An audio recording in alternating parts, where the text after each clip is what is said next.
Okay, so it's now recording. So, the floor is yours. Whatever you guys want to ask or conversate about, I'm more than happy to have a conversation. No problem for me. Anything, there's no bad questions. If you have a question, please ask, and I'm here to help you guys. So, if you want to start wherever you want, please let me know, and we can work through this. Okay. You Ryan, go ahead.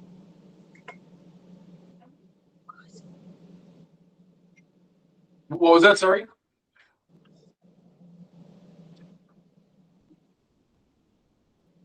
Cassandra, did I lose you?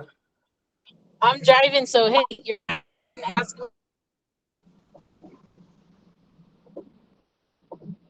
whatever you want to ask, whatever you want to say. Any question is a good question. There's no such thing as a bad question. What is your son's name?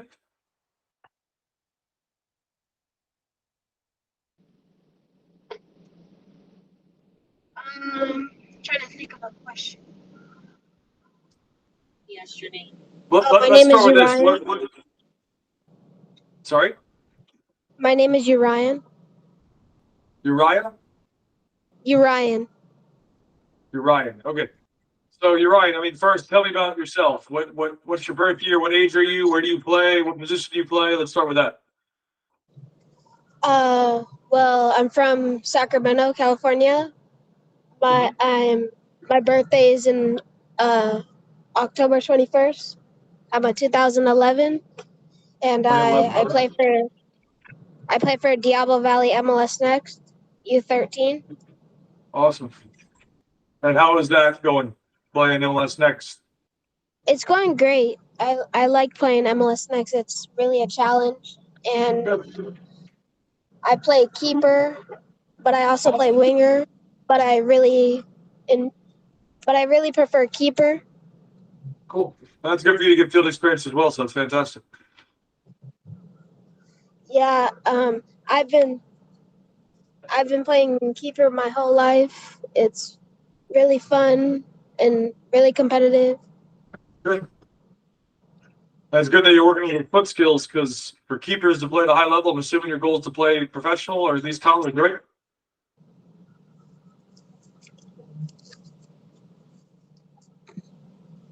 And I also play futsal Good.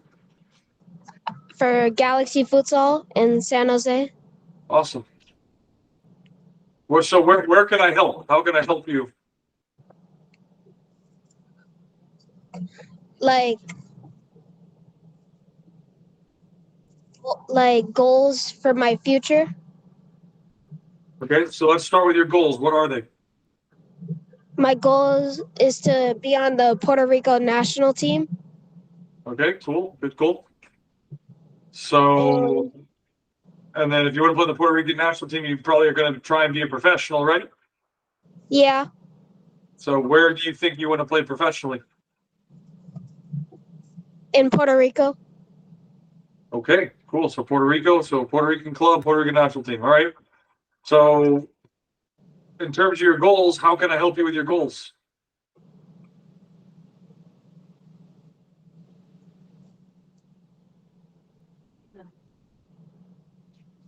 Um,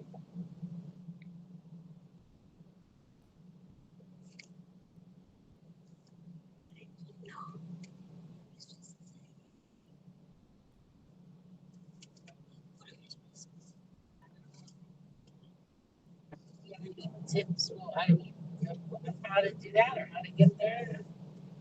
do you have any tips for me on how to get there or how to get through college? I mean, I got plenty of tips. It just depends on how honest you want it to be, and I wanted to be on. Okay, so first, has your mom or have you guys gone through the youth soccer playbook at all that I put together? My mom has a little bit. Okay, so basically what I've done is I've created the 5 phases. So there's pre-phase, phase 1, phase 2, phase 3, and phase 4. So that's 5.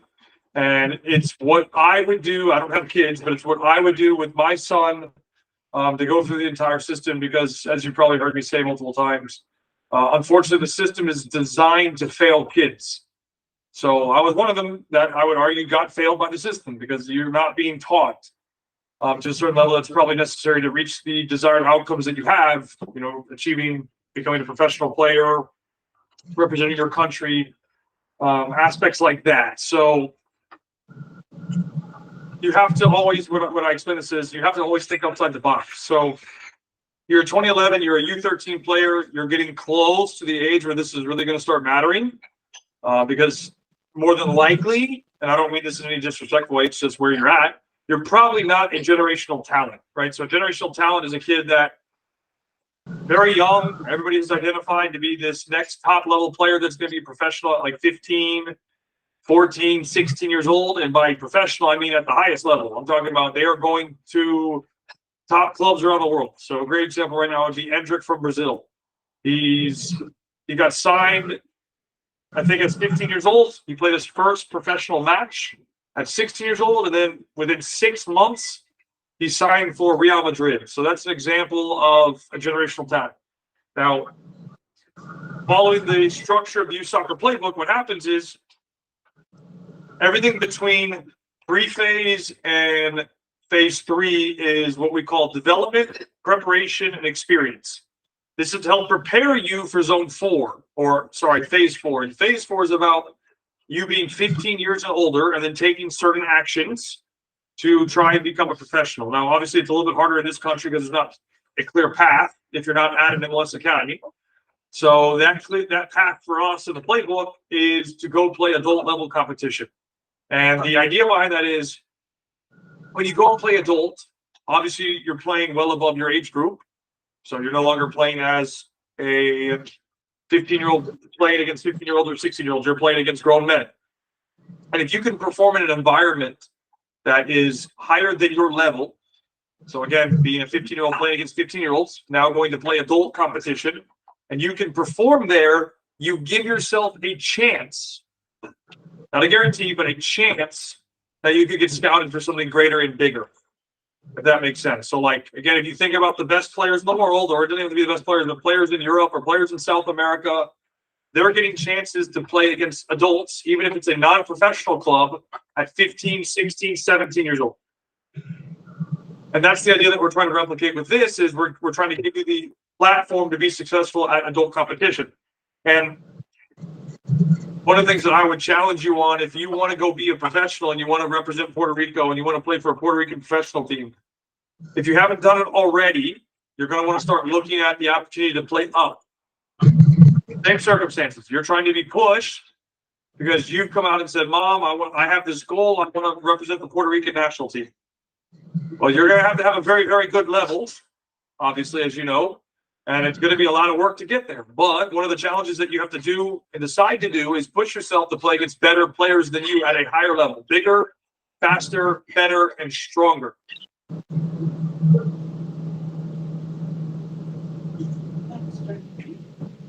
Does that make a little bit of sense? Yes, that does make sense. So, like the club that you play for, you may, want to have a conversation with the coach, and I'm guessing you probably train 3 days a week, maybe 4. I basically train like 5 days a week. But I'm saying with your club team, do you train 3 or 4 days a week, or how many days a week does the club team train? I train 3 days plus the 1 day is keeper training. Okay, so 3 club days. Okay, so one of the things that you could do is have a conversation with your club. Maybe it's the coach, maybe it's the director. I don't know who you'd have to speak to. I don't know the size of the organization. But if they feel like you're ready and you're confident enough, I would be like, hey, can I go train, at least train? Could I go train U15? And that way you're starting to get those repetitions of playing against older players. Because if we follow the outline of the blueprint of the youth soccer playbook, the blueprint, then by 15, you should be going to play against adults. So you're not that far away from it. And the only way that you're going to have the confidence to play against adults would be getting that type of repetition now where you're playing against older players already. So I'll give you a perfect example. Yesterday, we had a UPSL friendly match. So that was an adult game. The team that I have is 2007 and 6, but we had one kid that was a 2010, and he played 60 minutes. So he's 1 year older than you. Maybe not even a year. You said your birthday's in October, right? Yes. Okay, so his is October too. So he's 1 year older than you. And he played 60 minutes, give or take, against an adult team yesterday as a 2010. And I'm one of those guys as the coach that I don't care your age. If you have the level, we'll put you in.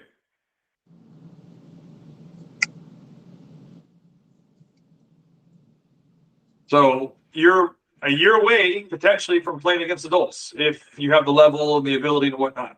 So just stuff to think about. You know, if you really want to go follow your dream, you're going to have to start being put into an environment to deal with that. Now, let me ask you a second question if you don't mind. I don't mind. Okay. So this question is, if I told you that you had to go to, say, France, and you had to live in your own without mom and dad for a month, do you think you could do that?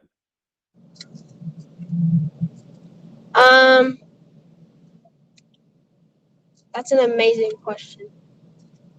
I'm expecting an amazing answer. And just be honest. It's okay. If it's no, it's okay. No. Okay. So those are one of the things that you're going to have to work on. And the reason why I bring that up is because at some point you are going to have to, like, if you want to follow your dream for real, you're going to have to make that decision to step away from mom and dad. And I don't mean that in a negative way. I'm saying that they're not always going to be able to be there around you when you're trying to make a dream a reality. So, like, example might be your mom and dad might not have the opportunity to go with you to France or Spain or England or Germany or Brazil, wherever the potential opportunity could be. They might have to send you by yourself. So I'll give you another personal example. There's a kid that I worked with. He just came back from Brazil. His mom did travel to Brazil, but he was training with a club called Fluminense. And the mom was not allowed to stay with the kid. They got to see each other once a week, if that. So they were both in Brazil. They both came to Brazil. Mom was about 40 minutes away, maybe an hour, 45 minutes away from her son, and the kid had to figure it out on his own. And he's a 2009, so he was 2 years older than you. Now, he struggled in that environment because he needed his mom and his dad. So those are things that you're going to have to start working on if you truly want to be a professional player one day. And it's hard, but it's the understanding that mom and dad can't always be there with you. So if you go to, another example would be this way. What's your favorite MLS team?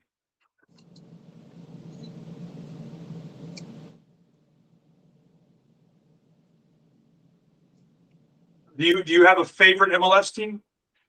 Yes, I do. New England Revolution. Perfect example. They're halfway across, not even halfway, they're all the way across the country. Yep. Imagine if they called you tomorrow or today after this call and said, you've been given the opportunity. We expect you to be in New England tomorrow. Mom and dad have to stay here in California. Would you take it? Yes.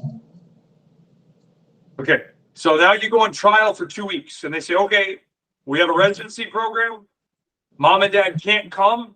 You're going to stay here for 1 entire year.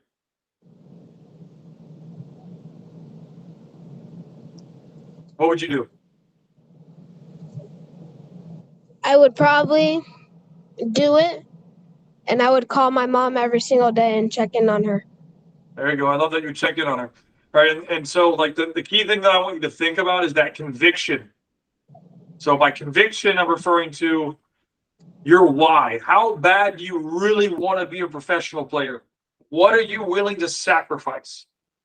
So again, I'll give you another example. There's another kid that I worked with. He's now in Spain. He's been evaluated by a couple of professional clubs, and I'm talking about at a pro level. I'm not talking about at a youth level. And at 12 years old, he made the decision to leave his parents in China. They were living in China at the time, to go to a boarding school in England, and this was during COVID. So imagine when COVID was this big thing in 2020, he made the decision as a 12-year-old kid to follow his dream, go to England, go to a boarding school for 2 years during COVID, and mom and dad let him go. So by the way, it wasn't mom and dad telling him you can't go or you can go. They let him make the decision, and he decided for himself, I want to chase my dream, so I'm going for it. So after that, he came back after 2 years. They all moved to Switzerland. He signed for the FC Basel Academy, which you may have or not have heard of the club. It's one of the biggest, if not the biggest, in Switzerland. And he would have to take a train over an hour every single day by himself to go to training as a 15-year-old kid. Every single day, a minimum of an hour train ride to and from practice. So that's both ways, by the way, not one way. Or what I'm saying is there and back. You had to take the train. So it's really a 2-hour round trip on a train without mom and dad as a 15-year-old kid. So that's why I'm trying to highlight the sacrifices, because and I'm not saying you're not doing this. I'm just explaining in detail. There's going to be decisions that you're going to have to make at some point in your life if you truly want to try and follow your dreams. And you're going to have to make that decision because, again, mom and dad might not be able to come with you. And if you play for a professional club like New England Revolution or any club that's a pro club, they're not going to let mom and dad come with you. They might be able to live in the same city as you, but they can't watch your practices like they get to watch now if they do, right? The doors are going to be closed. Parents aren't allowed in, and you're trying to make your dream happen. And it's hard. People always lie to kids and tell them that this dream is easy. This is not easy. It's anything but easy. It's literally survival of the fittest here. Whoever has the strongest mentality has the best chance of success. And the way that I phrase this is skills and ability is what we call a prerequisite. It's a given. You're expected to be skillful to go to a higher level. The separator for players is this. How strong are they mentally to deal with all these pressures? So I'll give you one more example. A week ago, Monday, I trained probably the greatest talent coming out of Brazil. His name is Taiwan. And he already has a contract with Nike. So you know the company Nike, right? Yes, I do. Okay, so he has a 10-year contract as a 2012. So he's a year younger than you. He has a 10-year contract with Nike. And his contract is worth up to $3.5 million. Whoa. So the dad Wait, go ahead. I know him. I see him on Instagram a lot. Yeah, he's very big on Instagram. He plays for Santos. Plays for Santos. Yep. Yeah. But moral of the story is he has a contract with Nike. He just signed 3 months ago for upwards. It's not guaranteed. He has to earn it. $3.5 million. Wow. So imagine the type of pressure that he's already under as a 11-year-old kid. He's under a lot of pressure. Because what happens is every time that he achieves a certain target, they pay him. So, for example, one of the targets is he has to make the U15 Brazil national team. Then he's got to make the U17 Brazil national team, and so on and so forth. Every time he reaches a certain objective, Nike will pay him. So if he wants to earn the full amount of money, the $3.5 million, he's got to hit all of those objectives. So imagine the pressure that he's, again, facing as a 2012 and 11-year-old kid.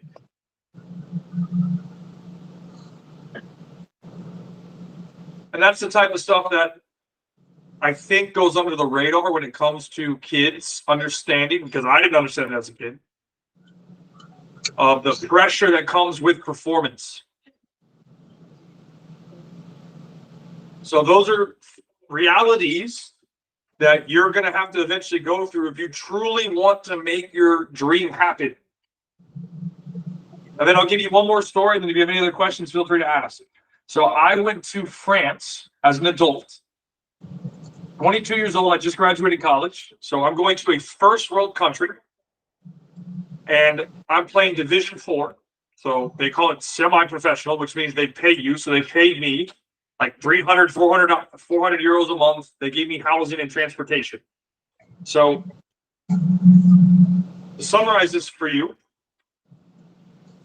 first week I got there, I lived in a middle school dorm. We were there for about 2.5 weeks, maybe 3. Middle school dorm. I'm a grown man at this point, living in a middle school dorm. No Wi-Fi. We're eating cafeteria food from middle school. That's our food, breakfast, lunch, and dinner.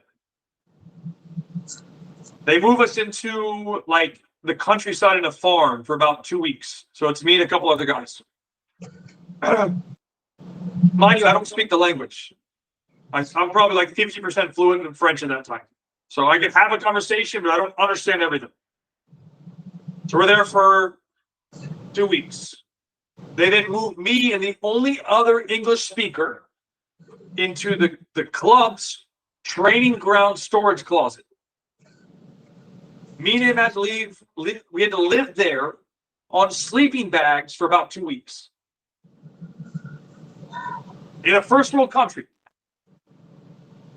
We're sleeping in the training ground closet on sleeping bags for 2 weeks. Right? And then the other guys that were living with us, because there was 3 other guys, they moved into a small apartment right across the street. Literally, you could walk from the training ground to their apartment, and they had everything you could want. Meanwhile, me and the other guy were stuck in a training ground closet, sleeping on the floor. Then they move us into a house. This is where it's going to get real nuts if you don't think it's nuts already. So they move us into a house that is an hour away from it's 45 minutes, I'm rounding up to an hour. It's 45 minutes away just from Wi-Fi. So it's like an hour and a half walk from the house to the training ground or to the facility. So in our house, this is what we had. We had a futon, which is a couch that folds down into a bed. Me and him had to share that futon, so we both slept on it. We had 2 plates, 2 forks, 2 knives, 2 spoons, 2 cups, a table, and 2 chairs. That was it in the entire house, outside of a bathroom. Mind you, there's no television. There's no Wi-Fi. So just for us to go speak with family and friends, we had to walk 45 minutes to an hour just to go to a restaurant or whatever place offered Wi-Fi. So all the necessities that we have in our life today, even in a first world country of France, didn't give me that luxury. And at the time, I hated it. But now that I look back on it, it was one of the greatest periods of my life because I got to realize how hard it truly is to make your dream happen. And I wasn't a kid, I was an adult. Young adult, 22 years old, just graduated college. And here I am in France in a first world country living like that. And then there's one piece I didn't tell you. This is about playing, actually. So last 2 pieces about it. We did a scrimmage game the day that we had our first training session with the club. And they put us into position. So I was playing my position. I was playing an 8. The first ball that I received, the opposite midfielder comes flying into me. Both of his cleats studs up like this. So his studs are showing on both. And he comes crack right into my right leg. Completely destroyed my shin guard. And I'm sure if I didn't have my shin guard, my leg was broken because I was in excruciating pain. Fortunately, my leg was not broken. Now, I'm on the ground rolling around, and I'm like, what the, pardon my French, but what the fudge? Right, you can translate that word. And so the guy walks over to me, and he goes, Bienvenue en France, which means welcome to France. So what I was realizing is me and him at the time, both were worth no money. I came into this club and I'm fighting to take his position, and he's fighting so I don't take his position. Right? So, completely different part of the world. We're both trying to achieve the same goal, becoming a professional. And I come into this new team, that's his team, and he sees me as competition. He wants to take me out, so I'm no longer in the equation. So I can't take away from his dream. And then the last piece I want to give you is our first official game. As I told you, they knew that I played a 6 or an 8. First official game. First half, I played number 7, which is right wing or right midfield. I'm not a right wing or right midfield. First half finishes. Second half, they put me as number 5, which is left center back. I'm not a left center back. Here I am in France, playing left center back and right mid in positions I don't play. I go up to the coach after the game next day, and I'm like, can you help me understand why I'm playing a position other than the ones that I told you? They said, we understand, Kyle, what you think you could offer the team, but we need to know what we feel you could offer the team. So you got to earn everything, bro. This ain't like, you play here because mom and dad are paying for you. In the real world is what I'm talking about. So when you go to England, Spain, France, Germany, Brazil, Argentina, wherever you go next, if you're fortunate enough to do so, it's real life. And it's a grind, and it's not going to be easy, and it's not going to be simple. That's probably the most word I can use. It's going to be a battle every single day. I'm supposed to go to Spain in like 2 weeks for Mallorca Cup. There you go, good. Yeah, it'll be a good experience. You'll see what the level looks like. Yep. So, And I'm gonna match that level. There you go. That's all you can do is step up, right? Fantastic. I love that. That's great. Any other questions or thoughts? No, I don't have any more questions. Cassandra, anything from you? No, but those were great stories. I think they're very informative and educational for him. Good reality check. Oh yeah. Again, like I went through the system, so that's why I say the system is designed to fail you, because you're in this system. Even if you're in MLS Next or ECNL or whatever, kids don't have to have the same level of competition to earn it. Yes, and when you go to an environment like that that's unfamiliar, most kids crack. And that's why I put this playbook together, because I'm like, people need to have a path where they actually have to try and go earn something. So, like, giving the example of the 2010 that played with us yesterday, he has to compete with, he's a 2010, he's got to compete with 07 and 06. If he doesn't earn it, and I've already told his dad, if he don't earn it, bro, he's not playing. But he earned it enough yesterday to play 60 minutes, and he did decent. But if he doesn't perform, he ain't playing. It don't matter to me. I've already played. It's up to him. He's telling his dad, I want to go pro. Okay, cool. You want to go pro? Let's see what it looks like for you. Yeah. So just little things like that I think get missed out on in this country, unfortunately. And it's unfair, but that's the reality. Yes. I hear you. Yeah, any final thoughts, questions, concerns, ideas? No. Is there anything from you? No, not that I can think of. But What do you think? I got a question for you. I'm sorry, what? I got a question for you.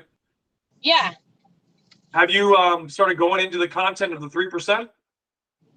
Yes, I did start a little bit, and then I had to stop, but I am going to resume. But yes, I did. I did start right away. What do you think of it so far? I liked it. No, I really liked it so far. I put a few comments in there. I don't know if there were no comments in there yet, because I think I was kind of going through it real early. I don't know if you see them or if there's any more comments, but obviously you left a place for comments, so I figured you were open to those and welcoming, so started to leave some. And when I resume I'm a little sidetracked with something from work right now in my free time, but I'm definitely gonna pick back up, and I'm gonna look into the other stuff that you were talking about too, that I Yeah. haven't looked at seriously yet. All those Mhm. phases, was it the 5 phases? Yeah, it's called the Youth Soccer Playbook, and it has the 5 phases. So if Yeah. you go to my website, which is Mhm. kylecwilsonofficial.com, you click on a tab that says Documents. I have all of the 2% Parent Blueprint information there. So all the PDFs are right there. And then there is also the Youth Soccer Playbook PDF. I call it the framework. So it's like the overview, because if you watch it or listen to it, it's about an hour and a half. I think the documentation is like 10 to 15 pages that you can just read if you prefer to do that. So you can find that through my website, and you have access to all the other stuff for free as well. So there's plenty of stuff in there that you can get and just go through content wise. Okay. No, thank you. Yeah, no, I'm going to. And I wanted to I wanted to make a comment to you that Yeah. one thing you always say, I mean, I love all the stuff you say, like, man, the cash cow and the joysticking, like those are phenomenal. I love those. Just the accuracy, you know what I'm saying? But Right. um one thing that always happens that you mention is the whole thing where like the other coach and parents on the other team Mhm. are always coming up to me or going up to my son and giving him compliments after games. You know how you mentioned that? Like Yeah. I wouldn't say he definitely needs to work harder. He's not one of those like beasts like you talk about, like can play 2 years up and still shine. Like he's not there yet at all. So he definitely has to work harder if that's what he wants to do. Right. But already though, we definitely always almost consistently a lot the other coach or parents on the other team are going up to him after games. And I appreciate it. I'm trying to not let it get to his head, you know, or to mine. But one thing that it does is it definitely stirs the pot, and instead of like getting celebrated on his own team, it's like he's getting hated on. And Oh that's yeah, the we're thing that jealous. we are dealing with a lot, which is a struggle. But you Yeah. know, I try to relay to him that hey, haters are gonna hate, man. Right. Anything, you should be glad that they hating on you and Yeah. then just working hard. You know what I'm saying? That's the name of the game. You're completely correct. I mean, what I've realized is only your true friends want you to succeed. Everybody else will lie to your face and Yeah, talk shit behind your back or in front of you. I mean, doesn't really matter. yeah, So they're just going to knock you because they don't want you to be more successful than them. Deep down, they don't want that. yeah. And it's like they say they do, but then when that happens, then I'll see like he starts getting hated on either by the coach or by the teammates or parents. And I'm like, wow. And Sure. fortunately, you know, he has had to change clubs for those reasons and others, obviously, but there's a lot of issues at clubs, as you know. You talk about Right. it all the time. That's one Yeah. thing that I can identify with a lot that you talk about, like when you say that, because I doesn't happen to a lot of people, I don't think, but I know it definitely happens to my son, where the other coach, I always see him, he'll go up and talk to my son, or he'll say something, or other parents will Yeah. come up to me, and I'm cool. I'm like I try to encourage him to be, you know, to say hi to the other keeper after the game, tell him good game, try to take pictures with him. You know, I'm like, you guys are like, keepers are like lonely on your team. You got to, you For know, sure. for brotherhood. So I'm not one that's like preaching hate. I'm like, hey, you know, they did good. They did It's good today. love. Or give them compliments or whatever. But a lot of people are not there out there on these clubs. Yeah, again, they don't want you to be more successful than them, so I get it. But it's awesome that he's getting that type of feedback. So that means I would make the recommendation, at least try to get him to play, train at least once a week, maybe twice a week. Up. Yeah, I'm not even saying he's got to play. I'm just saying training. yeah, we'll look into that, and I'm gonna read your phases, and we will definitely consider that. You know, if that's something that he wants to do. Yeah. because I do hear you, and that would be good preparation. I Right. agree. Yeah. I'm Yeah. sure we could find it if we just try. Yeah, well, I mean, even in your club, you could just ask, "Hey, is it possible because he's doing so well? You know, we'd like him to get to be able to train at least up once or twice a week. Twice would be preferred, and that way he's being pushed more, and it throws him into the fire to see if he really wants to step up or not." Yeah, and he might have a good chance of getting that because number one, we are driving over an hour to this team because they didn't have a keeper and the coach and the parents had invited him. Nice. And then so they know we're already doing that extra commitment, you know. But then also too, his coach is the MLS next director of the club. Cool. Well, there you go. So then I would have that conversation ASAP. But here's the secret. This is how I would handle it, and I tell people to handle it.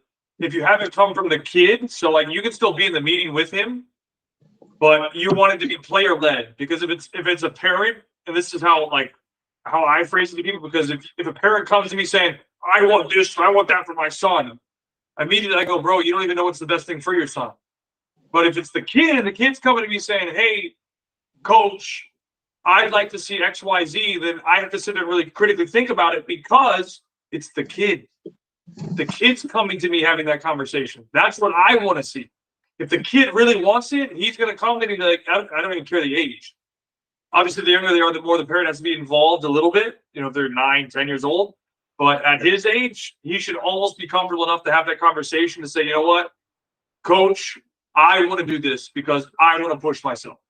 And if it comes from him, I mean, I can't guarantee it, obviously, because some clubs will still make that decision and not do it because that's just how they operate. Like there's a club 5 minutes down from my house that revenue is $2 million a year, and they have told everybody, "We are not going to have you play up. We don't care what you think." Yeah, no, they all do that out here. Yeah. So, but I mean, it's worth a try. I mean, if not, I could find somewhere else. But yeah, no, I don't even like to talk to coaches. I try to not talk to a coach at all. Good. I don't want to talk to a coach. I like, you know, my kids should do it anyways. And but I don't even like to talk to to coaches because it's like that's how I am. I'm not one that likes to do it. You know, the ones like to do it. But, oh, yeah. There's plenty that do it. It's frustrating as hell, so I get it. But that's yeah, awesome. and if I have to talk to them, it's a problem, and it's not I don't want to talk to them. Yeah, no, I totally get it. I totally understand. So good for you guys. Yeah. So I would definitely have him have that step up and have that conversation. You can be there to support it if there's anything that's missed or whatever. But if he leads it, you got a way better shot of anything happening. Yeah, I might be nearby within earshot or something, but let him lead that, and then or even if you just sit there, it's okay. I think the key thing is it's player led. So I've told the parents, like, look, if you're having the concern, then have the player lead the conversation because you're gonna have a much better chance of me being receptive to stuff. But you know, parents don't always understand that, and they want to make the decisions and actions for this kid. So I commend you for having that type of mentality because that's definitely different, and you'll definitely find that more people are willing to help you because of that, or help your son, I should say. Yeah, no, thank you. No, I appreciate that. So perfect. Anything else? No. Thank you so much for your time. Yeah. And you know, we'll be seeing you soon around on Instagram or somewhere. There you go. There you go. Yeah, if you need something else, just shoot me a DM and let me know how the content keeps going through. I haven't checked in a while, but I will check for the comments and see the feedback you gave. So I appreciate that. And if you need something else, just shoot me a message, okay? Okay, thank you, Coach Kyle. I appreciate it. No worries at all. Okay.